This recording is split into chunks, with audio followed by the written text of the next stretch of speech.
அகிலம் நியூஸ் நேயர்களுக்கு வணக்கம். இன்றைய நாளுக்கான தலைப்புச் செய்திகள். பருத்தித்துறை கடலிலிருந்து கடற்தொழிலுக்கு சென்று காணாமல் போன 4 கடற்தொழிலாளர்களை தேடுவதற்கு இந்தியாவின் உதவியை நாடியுள்ள அதேவேளை சர்வதேச கடலில் தேடுவதற்கான அனுமதியும் வழங்கப்பட்டுள்ளதாக கடற்தொழில் அமைச்சர் ராமலிங்கம் சந்திரசேகரன் தெரிவித்துள்ளார். பருத்தித்துறை கடலில் கடற்தொழிலுக்கு சென்று திரும்பாத 4 கடற்தொழிலாளர்கள் எவ்வாறான நடவடிக்கைகள் முன்னெடுக்கப்பட்டு வருகின்றது என தொடர்பு கொண்ட போதே அவர் இவ்வாறு தெரிவித்தார்.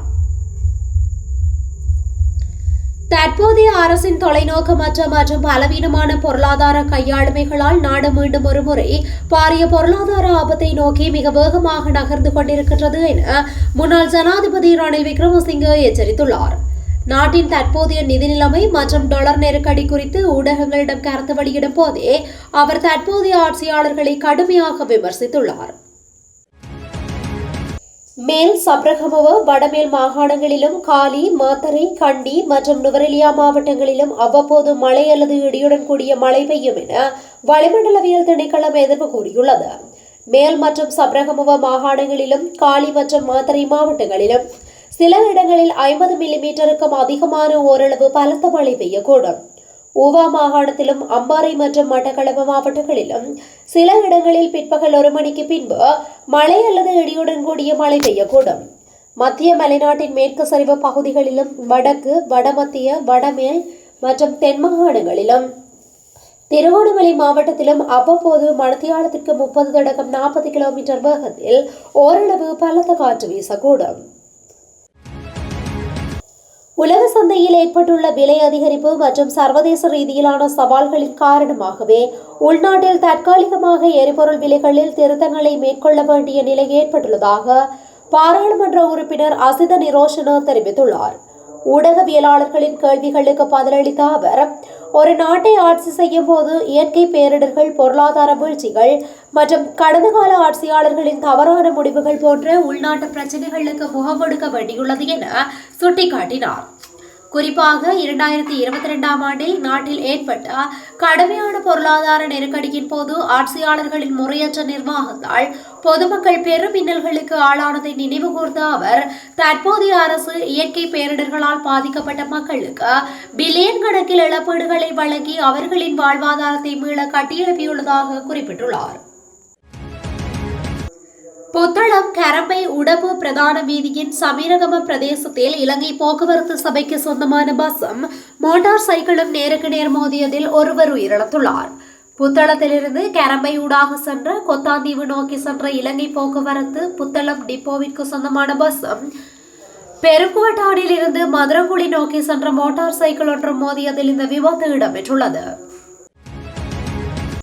திரைசேரியின் செயலாளர் ஹர்ஷன சூரிய பெருமவை பதவியிலிருந்து நீக்குமாறு பல்வேறு தரப்புகளிடமிருந்து அரசாங்கத்திற்கு கடும் அழுத்தம் பிரயோகிக்கப்படுவதாக தெரிவிக்கப்பட்டுள்ளது. சூரிய பெருமவை அவரது பதவியிலிருந்து நீக்குமாறு எதிர்க்கட்சிகள் மட்டுமன்றி அண்மை காலமாக பல்வேறு சிவில் அமைப்புகளும் அரசாங்கத்தின் மீது கடும் அழுத்தம் கொடுத்து வருவதாக கூறப்படுகின்றது. யாழ்ப்பாணம், எழுவைதீவு மற்றும் அனலைதீவு பகுதிகளுக்கான பயணிகள் படகு சேவைகளில் இன்று முதல் காலமாற்றம் செய்யப்படவுள்ளது. ஊர்காவற்துறை பிரதேச செயலகம் இந்த அறிவிப்பை வெளியிட்டுள்ளது. ஊர்காவற்துறை கண்ணகியம்மன் துறையிலிருந்து அனலைதீவு மற்றும் எழுவைதீவு போன்ற இடங்களுக்காக இடம்பெறும் பயணிகள் படகு சேவைக்கான நேர அட்டவணையிலேயே இந்த மாற்றம் செய்யப்பட்டுள்ளது. நாட்டில் டீசல் விலை அதிகரிக்கப்பட்ட போதிலும் பேருந்து கட்டணங்கள் அதிகரிக்கப்பட மாட்டாது என தேசிய போக்குவரத்து ஆணைக்குழு அறிவித்துள்ளது.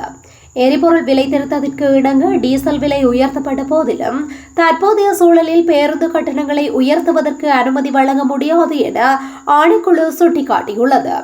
இதன்படி போக்குவரத்து சேவைகளை பயன்படுத்தும் பொதுமக்கள் வழமையான கட்டணங்களிலேயே பயணங்களை மேற்கொள்ள முடியும் என தேசிய போக்குவரத்து ஆணைக்குழு மேலும் தெரிவித்துள்ளது.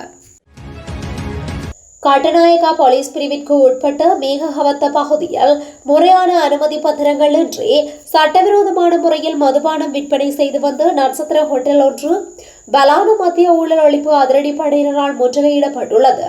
போலீஸ் அதிரடிப்படையினருக்கு கிடைத்த ரகசிய தகவலுக்கு அமைவாக சனிக்கிழமை இந்த விசேட சோதனை நடவடிக்கை எடுக்கப்பட்டது. இந்த முற்றுகையின் போது உணவகத்தில் சட்டவிரோதமாக விற்பனைக்கு வைக்கப்பட்டிருந்த 90 மதுபான போத்தல்கள் போலீசாரால் கைப்பற்றப்பட்டுள்ளன. லங்கா ஐஓசி மற்றும் ஸ்னோபெக் ஆகிய நிறுவனங்களும் நேற்று நள்ளிரவு முதல் அமலுக்கு வரும் வகையில் தங்களது எரிபொருள் விலைகளை உயர்த்தியுள்ளன. இருப்பினும் ஸ்னோபெக் நிறுவனம் சூப்பர் டீசல் விலையில் மாத்திரம் எந்தவொரு திருத்தத்தையும் மேற்கொள்ளவில்லை என்பதுடன் அவர்கள் தற்போது 1 லிட்டர் சூப்பர் டீசலை 600 ரூபாய் என்ற விலையிலேயே விற்பனை செய்து வருகின்றனர். காலி மாத்தறை பிரதான வீதியின் வெலிகம கப்பரதொட்ட பகுதியில் இடம்பெற்ற விபத்தில் பெண்ணொருவர் உயிரிழந்துள்ளார்.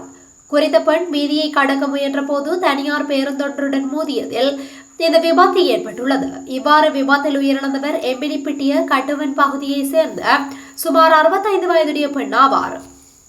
விபத்தில் உயிரிழந்த பெண் உள்ளிட்ட அவரது குடும்பத்தினர் நேற்று 2 மோட்டார் சைக்கிள்களில் காலி பத்தேகம பகுதியில் உள்ள உறவினர் ஒருவரின் வீட்டிற்கு சென்றுள்ளனர். அங்கிருந்து மீண்டும் எம்பிலிப்பிட்டிய பகுதியை நோக்கி திரும்பிக் கொண்டிருந்த போதே இந்த விபத்துக்கு முகம் கொடுத்துள்ளனர். சென்னையில் உள்ள பார் ஒன்றில் ஏற்பட்ட திடீர் தகராறில் இலங்கையை சேர்ந்த தமிழ் பெண்ணொருவர் காரேற்றி கொடூரமாக கொலை செய்யப்பட்டுள்ள சம்பவம் பெரும் அதிர்ச்சியை ஏற்படுத்தியுள்ளது. சென்னை கோயம்பேடில் உள்ள ஒரு பாரில் சிலர் மது அருந்திவிட்டு நடனமாடிக்கொண்டிருந்ததாக கூறப்படுகின்றது. அப்போது இரு தரப்பினரிடையே திடீரென வாக்குவாதம் ஏற்பட்டு அது பெரும் மோதலாக மாறியது. நிலைமை கையை மீறி சென்றிருந்ததால் பாரில் இருந்த பவுன்சர்கள் இருதரப்பையும் சமாதானப்படுத்தி பாரை விட்டு வெளியேற்றினர். பாரை விட்டு வெளியே வந்த பிறகும் இருதரப்பினருக்கும் இடையேயான மோதல் ஓயவில்லை. வீதியில் வைத்து மீண்டும் இருதரப்பும் கடுமையாக மோதிக்கொண்டனர். இந்த மோதலின் உச்சகட்டமாக ஒரு தரப்பினர் ஆத்திரத்தில் எதிர்த்தரப்பினர் சென்ற மோட்டார் சைக்கிள் மீது காரை ஏற்றியுள்ளமை குறிப்பிடத்தக்கது. சர்ச்சையை ஏற்படுத்தியுள்ள இலத்திரனியல் கடவுச்சீட்டு திட்டத்துடன் தொடர்புடைய கொள்முதல் செயல்முறையை ரத்து செய்வதற்கு அரசாங்கம் தீர்மானித்துள்ளதாக தெரிவிக்கப்பட்டுள்ளது. இந்த தீர்மானத்தை உடனடியாக நடைமுறைக்கு வரும் வகையில் அரசாங்கம் முன்னெடுக்கவுள்ளது. அத்துடன் குறித்த தீர்மானம் தொடர்பில் தொடர்புடைய ஏலதாரர்களுக்கு குடிவரவு மற்றும் குடியகழ்வு கட்டுப்பாட்டாளர் நாயகத்தினால் கடந்த 29ஆம் திகதி மின்னஞ்சல் மூலம் அறிவிக்கப்பட்டுள்ளது. வெள்ளவ நிகதலு மொத்த பிரதேசத்தில் வீடு ஒன்றில் கூர்மையான ஆயுதத்தால் தாக்கப்பட்டு பெண்ணொருவர் கொலை செய்யப்பட்ட நிலையில் அதே வீட்டில் ஆணொருவரும் தூக்கிட்டு உயிர் மாய்ப்பு செய்து கொண்டுள்ளார். இருவருக்கும் இடையே ஏற்பட்ட வாக்குவாதம் தீவிரமடைந்ததன் காரணமாக இந்த சம்பவம் இடம்பெற்றிருக்கலாம் என முதற்கட்ட விசாரணைகளில் தெரிய வந்துள்ளது. இத்துடன் இன்றைய நாளுக்கான தலைப்புச் செய்திகள் நிறைவடைகின்றன. தொடர்ந்து இதுபோன்ற செய்திகளை உடனுக்குடன் அறிந்து கொள்ள அகிலம் நியூஸுடன் இணைந்திருங்கள். நன்றி, வணக்கம்.